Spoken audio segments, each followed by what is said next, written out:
Good afternoon and welcome to 3 o'clock with SOC. Give me a second while I welcome our Spanish-speaking residents.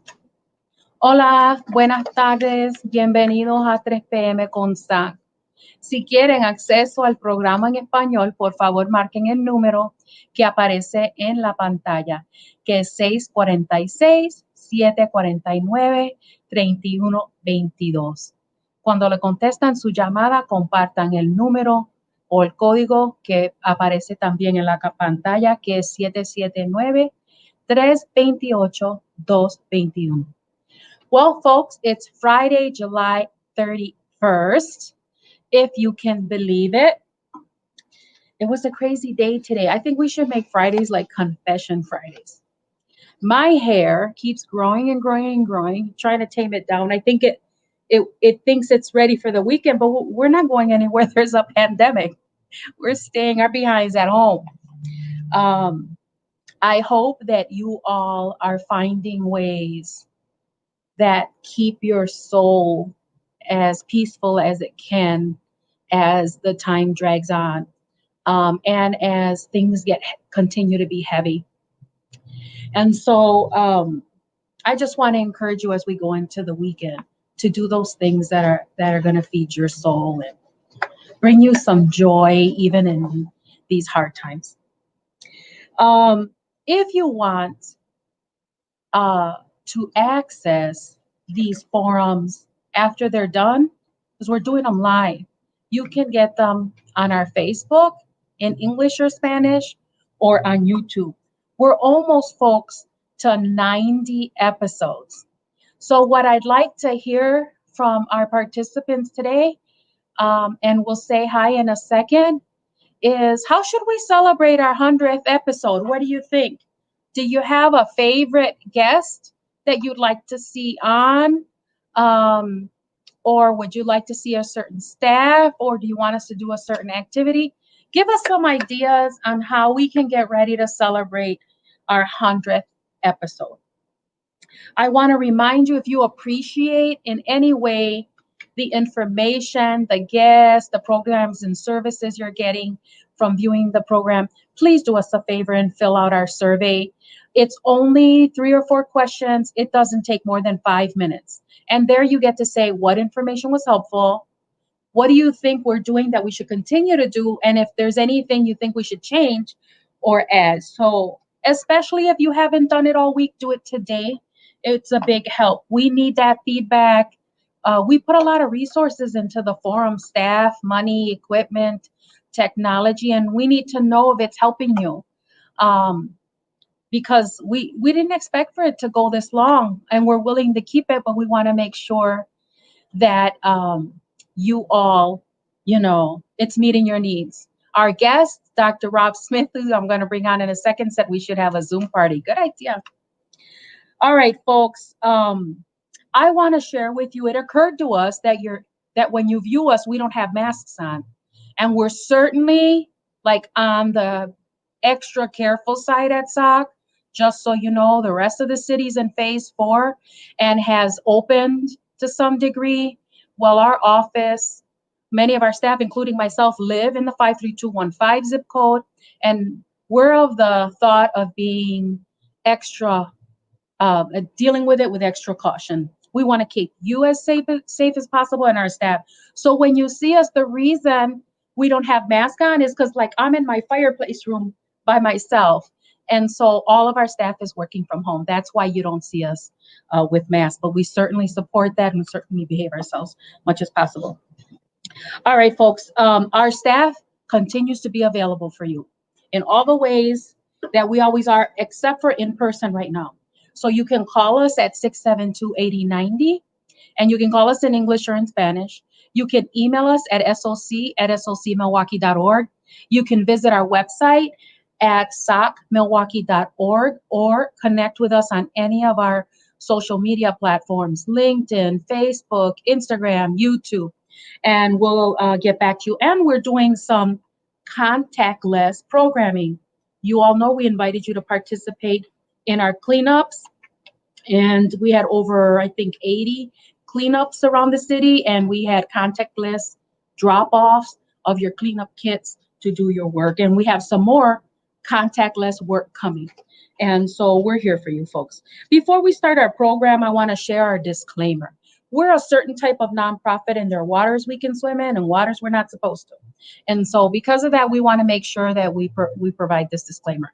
The views and opinions shared here on the forum don't necessarily reflect those of SOC. All right, we're going to move on to our critical update segment.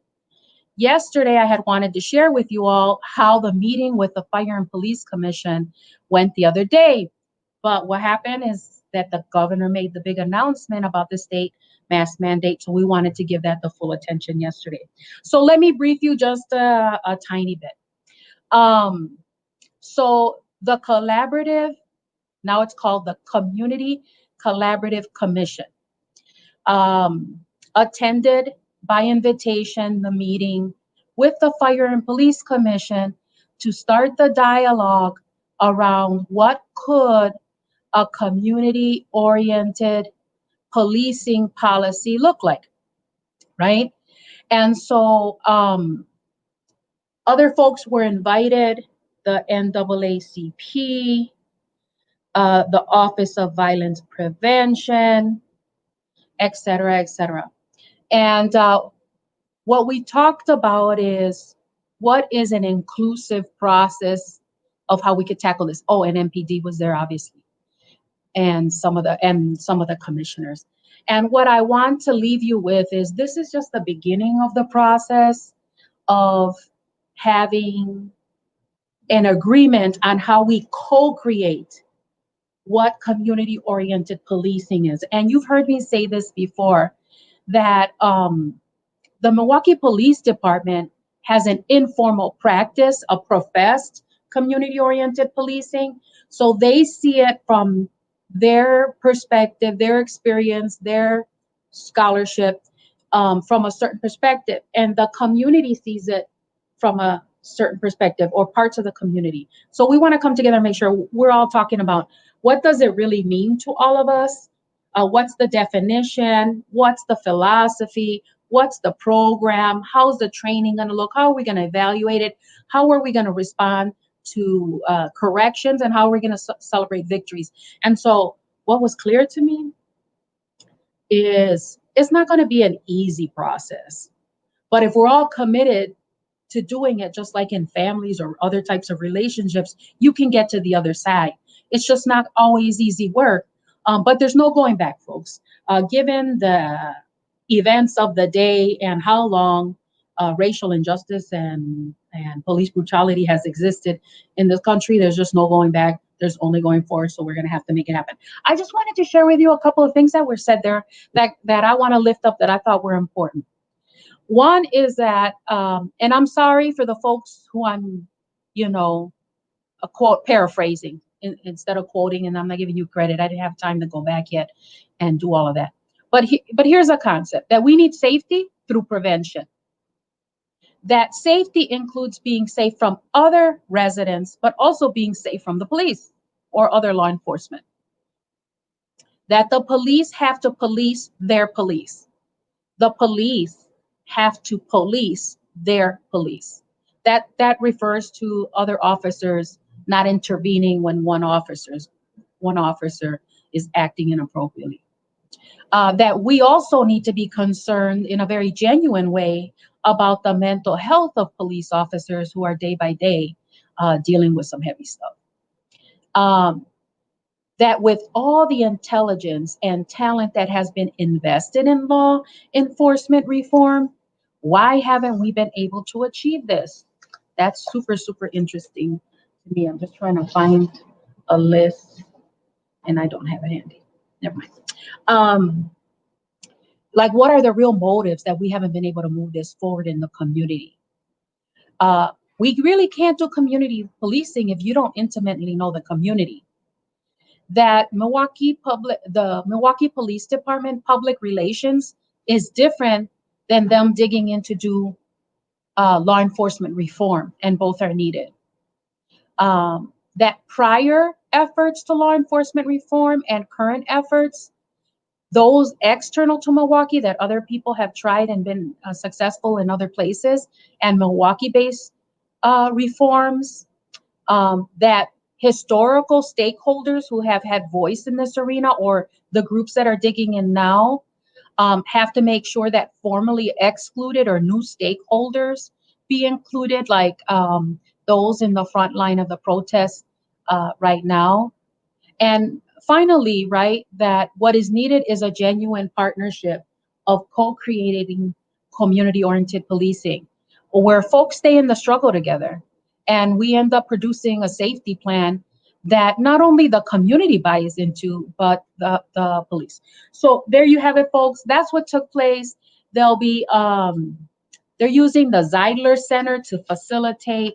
They're gonna draft up the beginnings of how we can proceed, and then we'll dig forward. The list that I was looking for, that I must have put it away, is a list of all the efforts that are taking place or have in law enforcement reform. I'll try to do it from memory. So we have the work of the Community Collaborative Committee.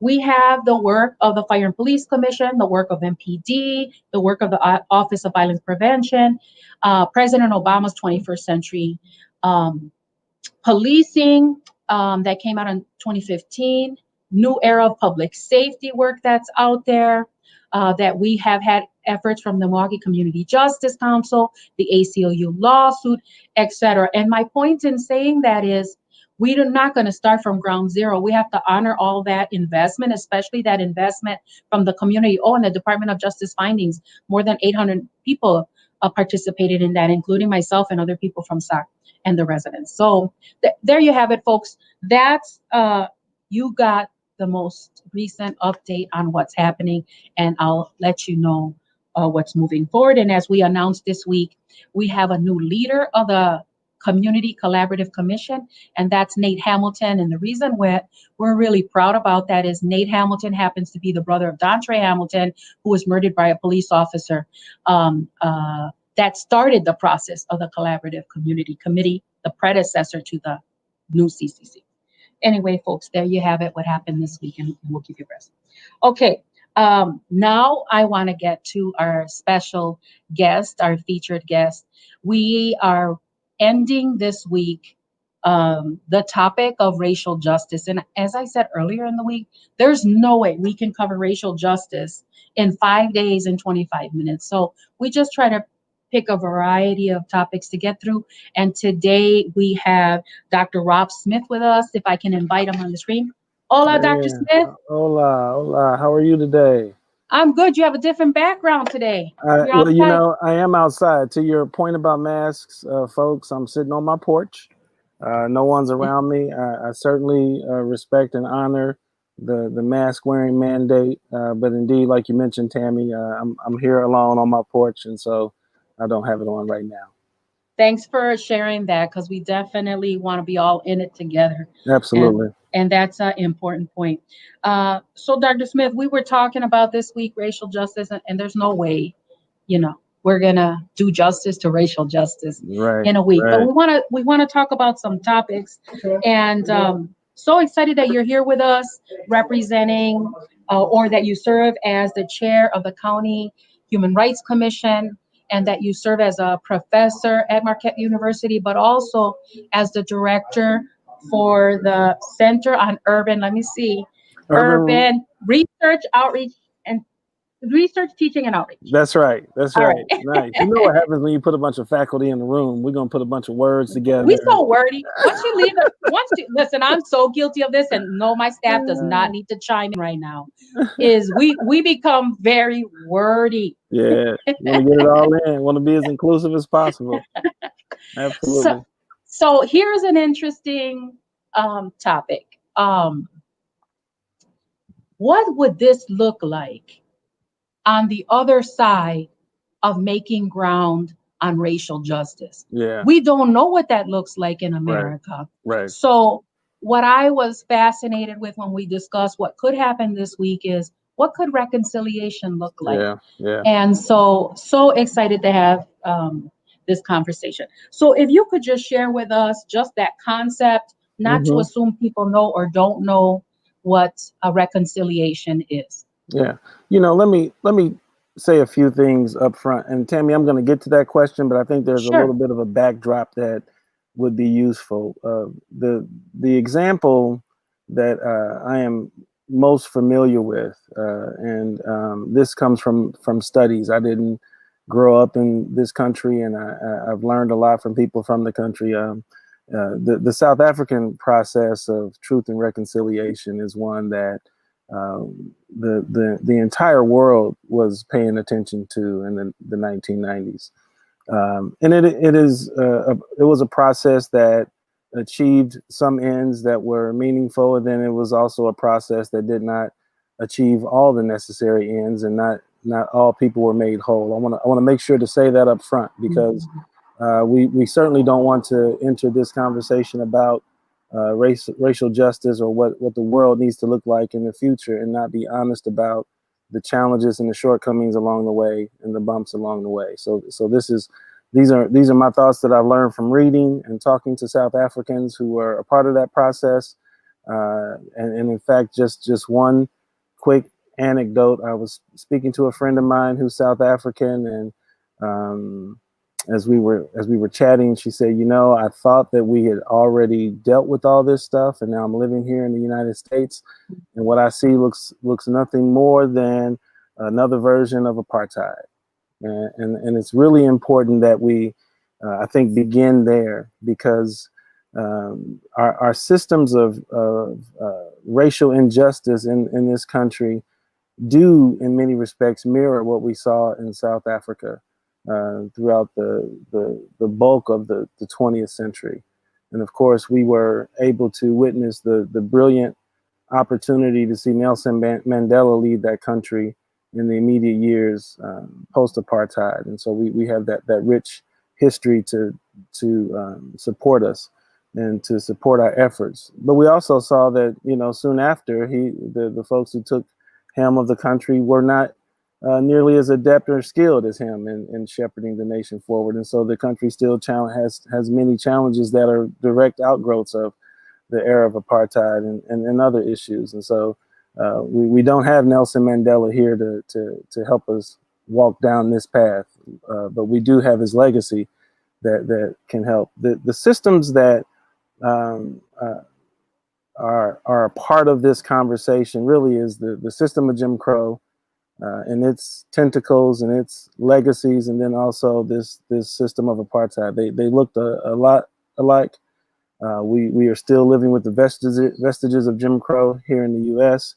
And when we say they look alike, here are just a few examples.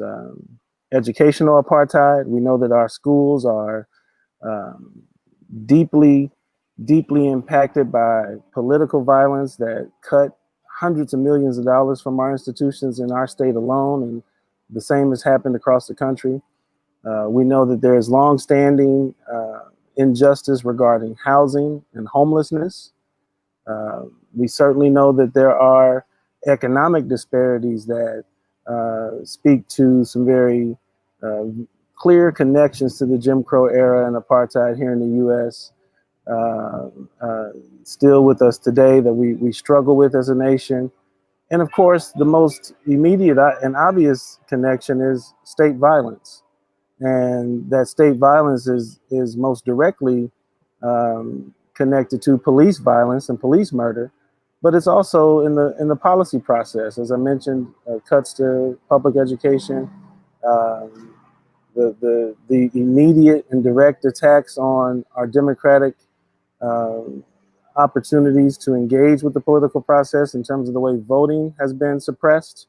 All of these mechanisms look a lot like not only the Jim Crow era, but then also the very real challenges that folks were dealing with under apartheid in South Africa. And so I want to just make sure to make those historical connections so that folks listening understand why we're using this kind of language. We will start to hear more of that, I think, as we continue down this road to challenge police violence and defund and restructure what we mean by public safety in our country. And that's going to be met with ongoing resistance. And the last clear connection is this rising tide of white supremacy that's always been there, but has gained considerable momentum, particularly after the election of Barack Obama, and here most recently with our white nationalist in the White House, Donald Trump, in the way that the forces of white supremacy have rallied around him through various white nationalist organizations. And so we have some very real connections that make this conversation, I think, very important. Moving forward is a very important conversation as well. You know, what do we do on the other side of this? And if any number of the demands to defund and reimagine public safety are met, we still then have to deal with what that looks like in a world that many of us have no idea what it would include, because we've never lived in a world with a limited or more appropriate police presence or no police at all. And so we do have to begin thinking about the future we want to shape, even as we're in the middle of this protest moment. Because if we don't have those conversations, then the debates we're having today then are sort of formless and are hanging out there without clear direction. And so I appreciate you giving me a chance to just talk a little bit about the history and the connections, so that the folks listening in can get a sense of where we're headed in our conversation. And again, I want to thank all the folks who I've had the chance to interview, who've been a part of battling apartheid and who've been a part of movements against apartheid for decades, and who continue to be a part of those conversations today. It is in their spirit and with their commitment in mind that I wanted to encourage that we not only have this conversation today as a launch pad, but we begin to really seriously think about the process by which we deal with our racist past, and our racist present. Because the problems of race in our society are not going anywhere, and we are called upon to address them directly. And that gets us to the real value of what folks have said came out of the Truth and Reconciliation Commission's efforts in South Africa, which was, among other things, a very open and honest recording of the travesties and abuses that occurred under the apartheid regime. And to link that to our conversations here in the U.S. today, we still have a significant amount of people in this country who really cannot imagine and really don't know what police violence and police brutality means for urban America and what it means for Black and brown people in particular. We've talked about it. As you mentioned earlier, we filed lawsuits. We have committees upon committees who've been addressing it. We have a Fire and Police Commission that's supposed to address it directly. And yet we are fraught with all kinds of challenges around there. And so the police violence in particular and is sort of this very glaring example of state violence. And so as we think about truth and reconciliation, we have to have an honest conversation about what this has meant, not only to individual families. We've seen the destruction that it has caused on individuals' mental wellness. We've seen the disruption that is caused on families, whether it's police violence or over-policing and incarceration. We know that people are continuing to die in our correctional facilities, and so we have to have a broad national conversation about that. And we've been saying this for decades in various ways. We've said very clearly we need to have an open conversation about the residual impact of slavery. And so the key benefit, I think, that commenters and researchers and folks who experienced the commission and those hearings back in the 90s was that it provided the opportunity for there to be an open dialogue about the human rights abuses that occurred. And I have a lawnmower out here. Is that disrupting you? Can you hear me still? No, listen, we've had all kinds of things. We've had people's parents yelling in the background, babies falling out. We're all good. Like we want people to know we're living the life they are. That's right. And we're going to take it with everything that it comes with. Good. Thank you. And so we I think the first benefit is truth. Let's just get to some truth about how expansive and how pervasive the impact and the reach of policing, our commitment to policing as a nation, the overarching systems of surveillance that we deal with, and the way that digital technology has exacerbated that. And then ultimately, the important conversations around what the broader carceral state and incarceration has led to. It's been very disruptive. It's been very destructive, and we see it in just about every significant sector of our society. Policing and incarceration has disrupted employment opportunities.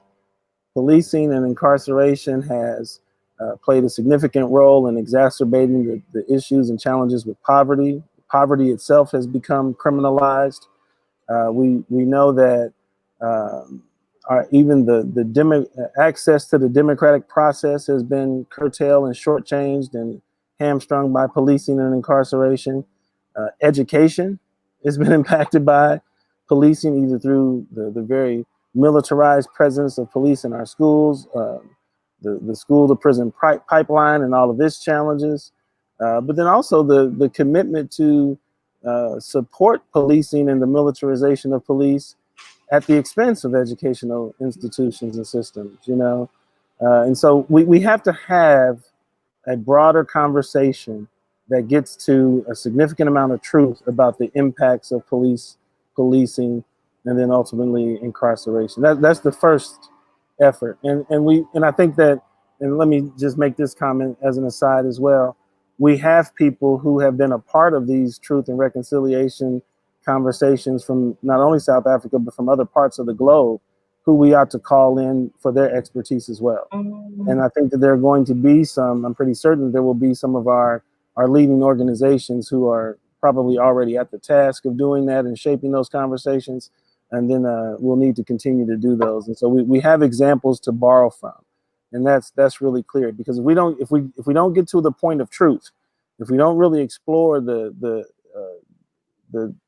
atrocities and the human rights abuses that have come with racial injustices, then we're going to find ourselves in the reform cycle where at best we might get an inch or two of successful change, but then the system itself starts to look the same and maybe even worse. You know, so we've got to move to a place where the conversation is honest and open and gives us a thorough examination. And we also have to borrow, I think, from that tradition in making sure that the outcomes look to assert and affirm a dignified life for folks, and what that means and what that looks like in the future.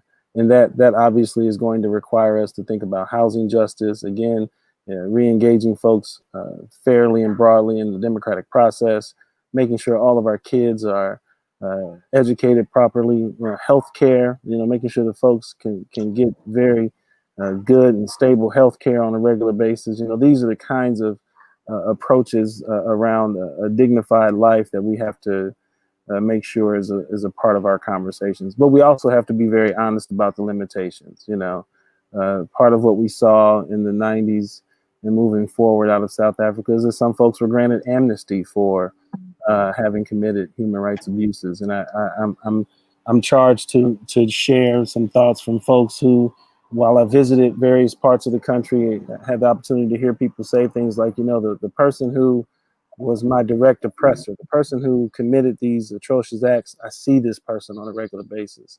I have to live in a world with this person. And that takes a level of human compassion and self-dignity that, quite honestly, we're going to have to learn how to do that. I don't know how to do that. I don't know how to find that reservoir of compassion to be thoughtful and considerate to, or at least recognize the person who committed those acts. Those are lessons that we're going to have to learn. Otherwise, we spiral in and around violent responses and hostile responses, and we know that has its shortcomings. I think it would be remiss of us to not send a huge, powerful thank you to John Lewis and C.T. Vivian and the folks who have gone home recently, because they gave us a blueprint of how to put nonviolence as a strategy, and I want to be clear about that, as a strategy at the forefront, while not losing their own dignity and while also standing very firm and tall in the face of oppression. And so those are some of the lessons that I think we need to take from not only South Africa, but other countries that have gone through these important truth and reconciliation nationwide conversations. They're going to be challenging. They're going to be difficult. We don't have Nelson Mandela at the helm, which, we don't have Desmond Tutu with us to help us along our way here.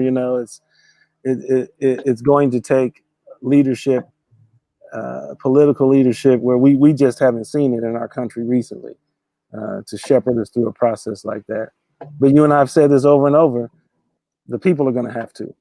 We're going to have to find the modes, modalities, and the mechanisms by which we not only continue to demand justice in the way that we see it, but then to also demand that justice emerge from a place of truth, and that it is a process that leads us to a better place, so that we're not talking about homelessness in the same way 5 years from now, that we are having honest conversations about what to do around poverty, such that we're not criminalizing poor people for being poor.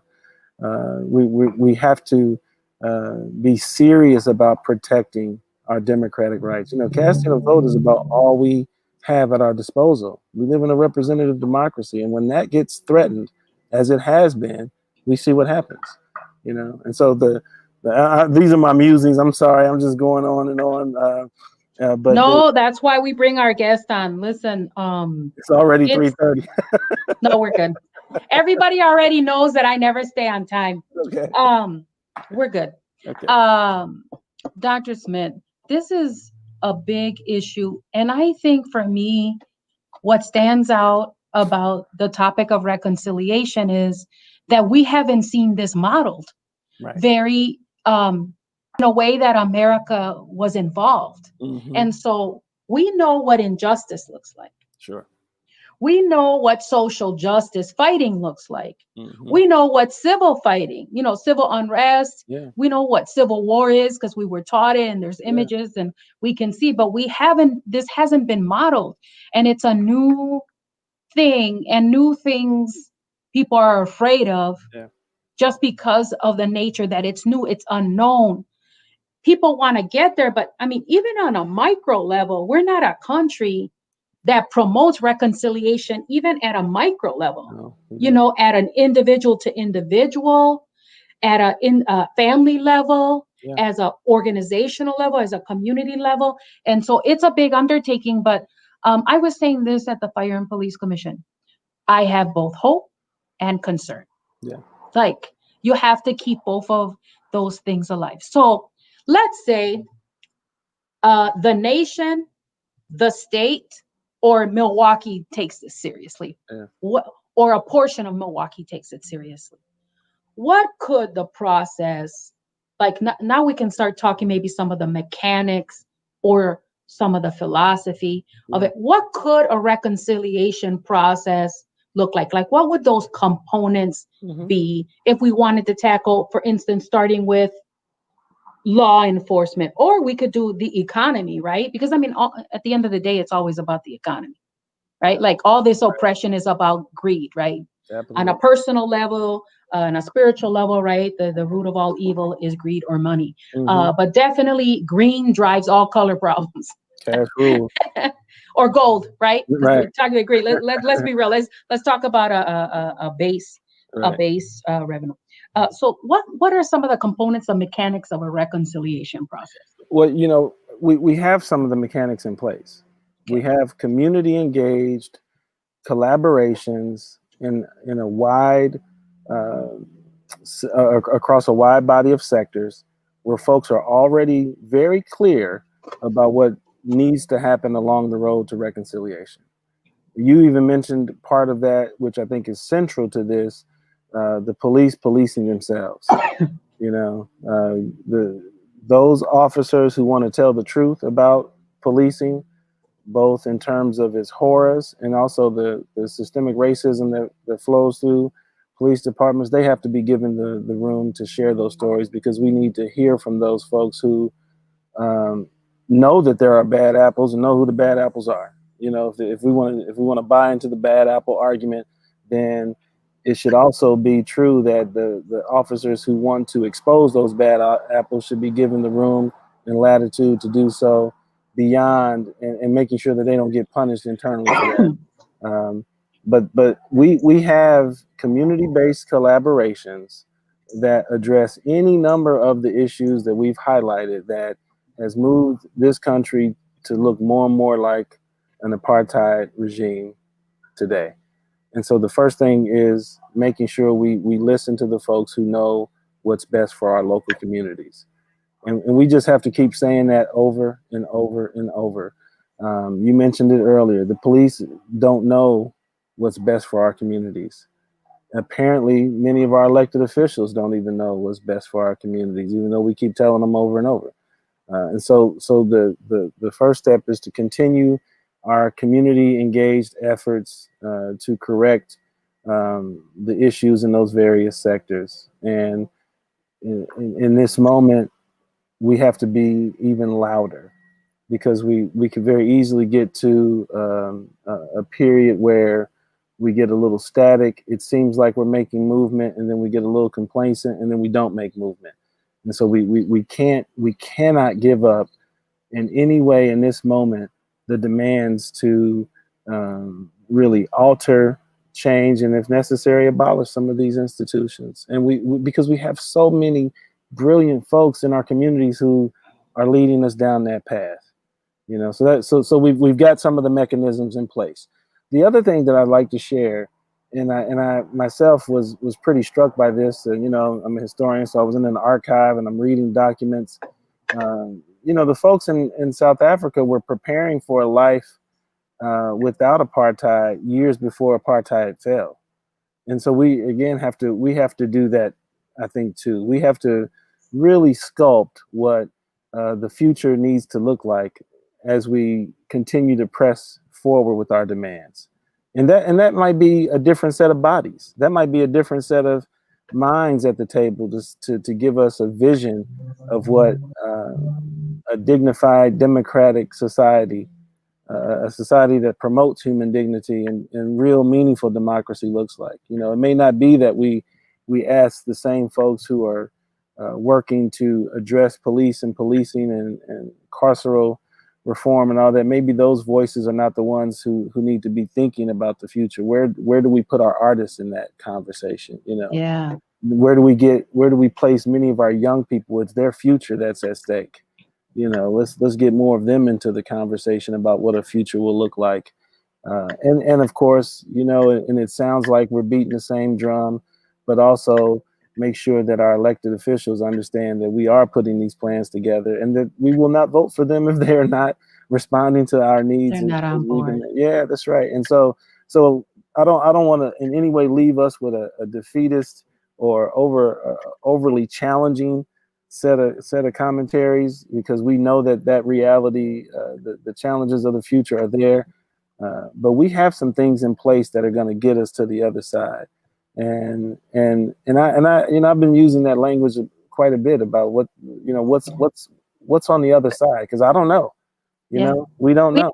We haven't seen it yet. But we have to. We can create it. But we can create it. That's right. Let me see if we have any questions here. I'm going to say some hellos. Hola Diana. Hola Marianne. Hola Liz.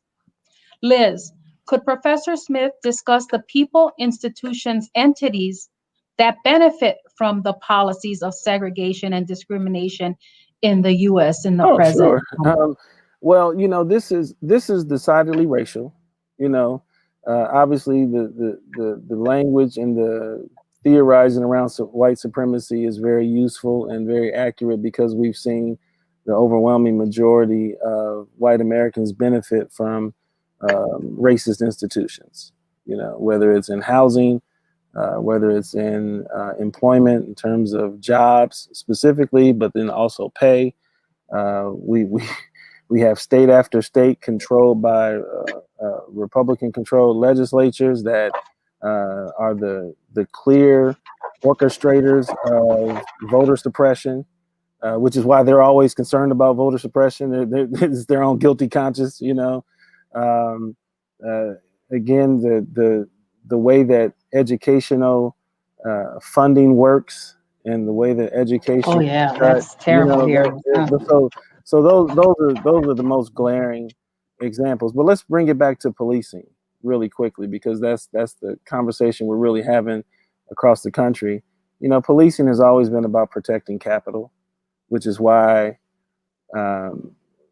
suburban neighborhoods, the police are actually policing the borders to keep people out or to keep others under some sort of surveillance. In the same respect, that's also why our urban communities feel like they are under occupation, because they are under occupation. Police are there to control the other, to control a racialized other in a way that benefits the economic, socioeconomic, and sociopolitical authorities of those that are not in those communities. You know, that's sort of the structural analysis of policing, and that's not even, you know, that's not even a reach. That's not radical. That's just the history of policing. Whether we go back to police having controlled and dismantled and labor organizing, or the way that policing emerges out of slave patrols. You know, it's about protecting and preserving the capital interests of those that are the economic and political elites. Yeah, I agree. I always said from my beginning career in organizing that, especially because I was born and raised here in Milwaukee, is that prisons replace factories. And so and prisons are the new plantation. And so you have to justify having a plantation and why people can be used that way. That's why, you know, blacks or slaves were considered less than, because that's the only way you can justify doing a plantation. The only way you can justify putting someone in prison is that they're less than. Absolutely. And now our prison complex is our new factories. All the factories close here, but that same type of worker who needs order and machinery and same systems works well in a prison. Mm-hmm. And so how are you going to replace that economy, but with a similar economy that also oppresses people? Because the difference was factories were giving equity to people of color. That's why my grandparents were recruited to come here from Puerto Rico, and their economy made them middle class. Yeah. For a minute, because then they went back to the island for a minute. And so we couldn't keep factories, well, because it changed the economy, but also people of color's equity, right? Mm-hmm. Was going up, their capital and assets. Now you take that away, you have an underclass again, and the only way you can keep a middle class is to give them a same industry, and I say that's the prison complex. Let's review reconciliation principles in like 2 minutes so that we can leave. If I heard you correctly, where we really need that space of truth telling and safety is for police to be able to police other police or tell truth. Well, that's one part of it. I think the overarching need for truth is to be truth about the long-standing and consistent impacts of racial injustice. So I think that's the umbrella. Truth telling, creating an environment where truth telling can happen. And for us, one of that manifestation is in police needs. The other is what you're saying is make sure that those folks with lived experience, that their ideas, that we center them, right, in leading forward.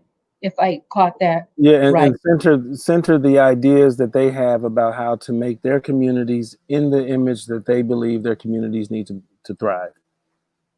And the other concept is we need to persist so we don't slip back into complacency and accept minor changes in a time when we need major changes. So to be louder. Absolutely, because the process of getting to the other side and then what happens thereafter is bumpy. It's not going to be perfect. It's not going to correct everything, and so we have to stay the course. We got to be flexible. You know, we just don't know. We're going to have a whole range of ideas on the table about how we create the society and the communities that we want. Agreed. Dr. Smith, thank you so much for being with us Thank again. you. Always a pleasure. We appreciate your presence. Be safe. All right, you too. Adios. Adios. All right, folks, I'm going to hurry up and invite on Marlene, our coronavirus coordinator, give us an update because the weekend's coming. I want you to be prepared to be safe. Thank you, Tammy. Hi, everyone. So I have a couple of updates for you today, but before I start, let's talk about our mask up challenge. So I challenge you to wear your mask and take a selfie and put it up on your social media platforms. And in your post, put hashtag mask up. This is to try to promote masks. And so everyone can wear masks and we can build community with one another. As you can see here, all of our staff has worn their masks and they've pledged to wear their mask everywhere they go. And so have some of our youth as well. As you can see there's our youth and there's Tammy in the corner. So tag 3 of your friends and family members so then they also can join us through this movement because we want to create a community where everyone is wearing their masks and everyone is complying with the mask ordinance that's currently in place right now. My second update I have for you today is that today is the final day to get unemployment benefits of $600. So usually your unemployment benefits are $370. And then with COVID-19 through the CARES Act, you can get an increased additional $600, right? So now that is going to end today. So be sure to try to contact your rental assistance organizations in your community. So we have, you can contact Social Development Commission at 414-906-2700 or go to their website. That's right on the screen, on the page right there, or you can go to cr-sdc.org/services/residential-services/wrap. And we'll also have that in the comment section for you. And we're also posting this on our Facebook page right after the forum. You can contact community advocates. They're a great community organization right now that can help you with rental assistance. They can help you with energy assistance, and they can help you to try to find housing through their housing department. So you can contact their rent help assistance through this phone number, 414-270-4646. Their energy assistance is through 414-270-4MKE, which is 4653. Or their housing department, which is 414-449-4777. You can contact them if you are not sure about any of this or information and you just want to find somewhere that's really close to your house where you can try to get rental assistance, or you'd like more information about this, just dial 211 on your phone. And then you can also get Spanish interpretation as well through their Spanish interpretation line. And they can help you out. They can try to get you connected with all of the resources that you need during these hard times. Another update I have for you today is that according to access.wisconsin.gov, which is essentially the food share healthcare government program for individuals that need assistance during this time or in general, families currently qualify for free or reduced lunch to receive emergency food share help. So this has been going on since the beginning of when, the pandemic has been announced around March. This ends this Friday. So this ends today. It's temporary food benefits for children who usually get free or reduced price school meals through the National School Lunch Program, but cannot because schools are closed as a result of COVID-19. These benefits can still be, accessible if you go to the website that we're going to post in the comments section. So you can go to access.wisconsin.gov and try to get help. It's called, essentially the benefits are called pandemic EBT, and you can apply directly through that link. I actually tried to do it for my 2 siblings, and because they actually go to St. Anthony High School, and they get free lunch. So I was actually curious if they would get it, and I actually applied for them, and it took me less than 5 minutes to do. So it was very easy, very accessible, and I wouldn't worry about, having to show income or anything like that, because they directly ask your schools for any of that information. So yeah, and then you would get a card in the mail that has some extra temporary food assistance for you. My last update is that we're proud to congratulate Dr. Jeanette Kowalik on her reappointment to Commissioner of Health for the city of Milwaukee. That's Jeanette Kowalik for you right there. She's always advocating for equity and inclusion, and trying to advocate for minority populations that have disparities right now, especially during this time. And she's been tackling the COVID issue one-on-one with the mayor and other public health workers during this time. So that's all my updates for today, and I'll give it back to Tammy. Thank you, Marlene. Really important information you're sharing, very practical. Thank you for sharing, especially that personal note on how to apply for food assistance for students. Really helpful, really helpful. I'm gonna bring on our Civic Engagement Manager, Gabe, to give us an update on all that's happening, elections and census. Yes, lots that's going on, lots of wild things that have happened this week. But I just want to start out my segment by uplifting voting by mail. As we all know, there is this Safe Vote program that Milwaukee has, and hopefully everyone has gotten this flyer by now. And right now, voting by mail is the safest way that we can be voting. It will help you avoid the lines in the different election polling places or the voting places that you all go. And it's free, and it is overall reliable. I know that on the April 7th election, there were some inconsistencies and issues that people had, but it is overall very reliable, and there is still time to be requesting your absentee ballot. So go to myvote.wisconsin.gov to request your absentee ballot. Again, there are other ways that we can vote and still do so safely, but voting by mail is absolutely the safest way to be doing it during this time of COVID-19. And also, states that use vote by mail as the norm on a normal basis, not even just during times of pandemic, they actually have higher rates of voter engagement. So states like Oregon and Colorado actually have higher rates of voter engagement than states that aren't typically used to voting by mail. So please know this is not just something that people are pushing for now. It's a thing and has been reliable in many other states, and we should definitely be lifting it up as a reliable option for voting and making sure your voice is heard in that way.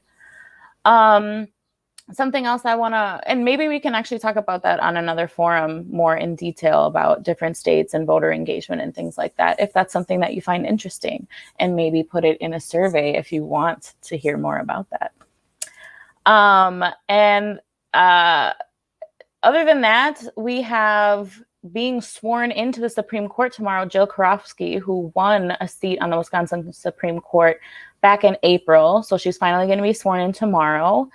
And that will narrow the conservative lead currently held by the Supreme Court, the Wisconsin Supreme Court, that have affected many election-related decisions in the last few months. So looking forward to having her on the Wisconsin Supreme Court, and she will be sworn in tomorrow.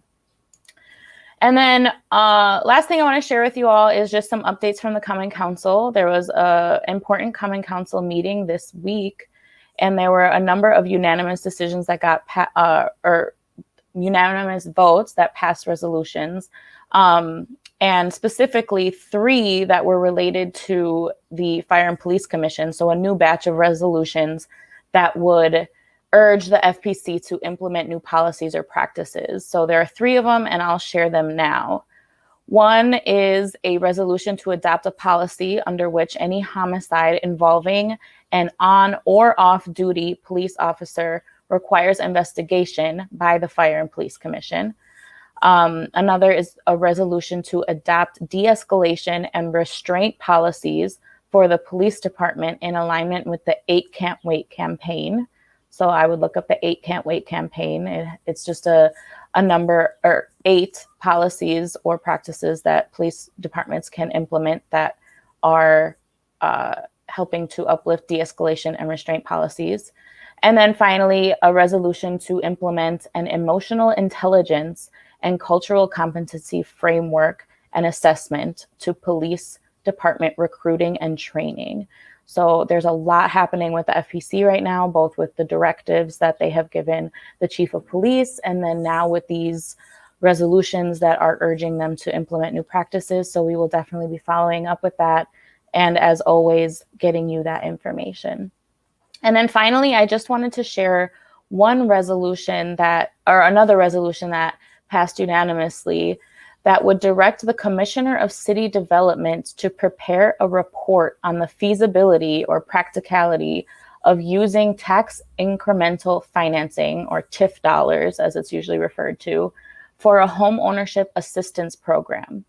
So this is extremely important now because of displacement and things like that that are going on directly related to COVID. But even before the pandemic, a study that was done found that 80% of homes in Milwaukee were owner occupied in 2005, but that number has now dropped to 69% at the end of 2019.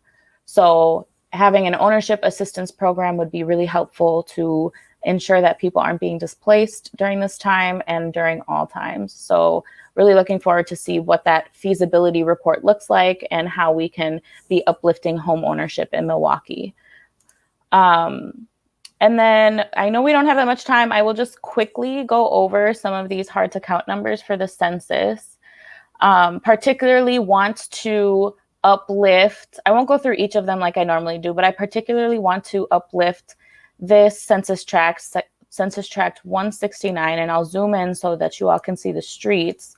But they have officially made it into the yellow. They are at 40.2% response rate right now. So that is Mitchell Street to Beecher Street, about 16th Street to 23rd Street. And we're really happy to see that they have moved into the yellow. And then other than that, the next one that is closest to being in the yellow is down here by Kazi Park. It goes from, let's see, it's Census Tract 176, and that goes from Beecher Street to Arthur, and then that's 16th to near 6th Street, and then kind of where Chase starts. So they are at 39.8% response rate, only 0.2% away from being in the yellow. And the other ones that are still in the orange are kind of sprinkled between 35 and 39%. So we are excited to see that we had one move into the yellow. Let's have it move into the blue like you see in these other surrounding neighborhoods. Even the lightest blue is better than yellow. So continue to promote the census to those who you encounter. I've been super annoying with everyone I meet or see, while wearing my mask, saying, hey, have you done the census? So be that person. You're going to do it for a very good reason. And that's all I have for you all today. Thank you for listening to me often rant, but happy to be here to do it. And I will give it back to Tammy and wishing you all a very happy weekend. Thanks, Gabe. So much happening, folks. I know it gets confusing sometimes. I talked about the Fire and Police Commission, the work they're doing. Gabe talked about the Common Council. So I want to make sure we understand one thing. The Common Council passes resolutions, and Gabe shared 3 of those, and those 3 resolutions aren't implemented yet. Those 3 resolutions that have to do with the police department, the unanimous ones, which gives us a lot of encouragement. Those recommendations go to the Fire and Police Commission, but they still have work to do to see if they pass any of that. So although we're making progress there, that hasn't been implemented. That's the Common Council telling the FPC, we feel you guys should do this. And now the FPC has to take it on, just to clarify. Gabe, I'm so excited about one of those orange areas turning yellow. I think for this next week, we ought to identify one of the orange areas that's almost at yellow, and maybe we can all dig in to turn it yellow for your next report. So that would be exciting. That's something I think we could all get back, we could back up on.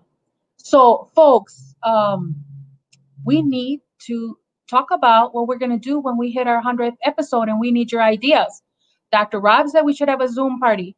So what I'd like to do now is, how do you think we should celebrate arriving at our 100th episode? Because it's not too far away. It's like a week and a half away, a little more. Para usted en español, ¿cómo se debe celebrar nuestro episodio 100 del Foro? Can I have, yep, thank you for putting that up there, Gabe. And if I can have Andrea put that question, I'd love to hear how you think we should celebrate. It's a big deal. ¿Qué piensa Diana y Marianne? What do you think, Diana and Marianne and Liz? How do you think we can celebrate that? We have to be, honoring, keeping everyone safe. But what do you think we could do? Peggy, thanks for keeping us apprised of local politics and what is going on in our neighborhoods. Awesome. Peggy, you got any thoughts on how we can celebrate arriving at our 100th episode? I'm sure you all have some ideas. What do you got going? Keep them coming while I make some announcements. Let's bring on our reminder about doing the survey from Marisol.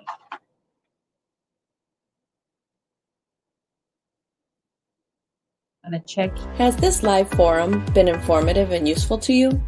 What part of the forum could be improved or changed to make it better? Please take a quick survey that's located in the comments section so that we can keep 3 o'clock with SOC going for residents. Thank you for tuning in.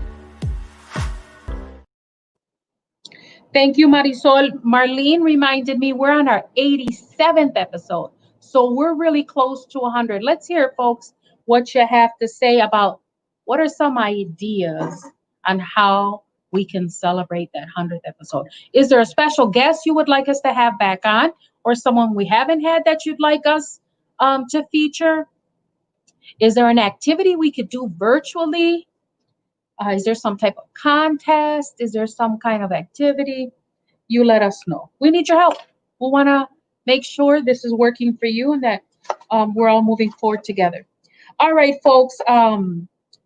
This has been our week focused on racial justice. And as I said in the beginning, there's no way we can cover that massive topic in 5 days, 25 minutes a day.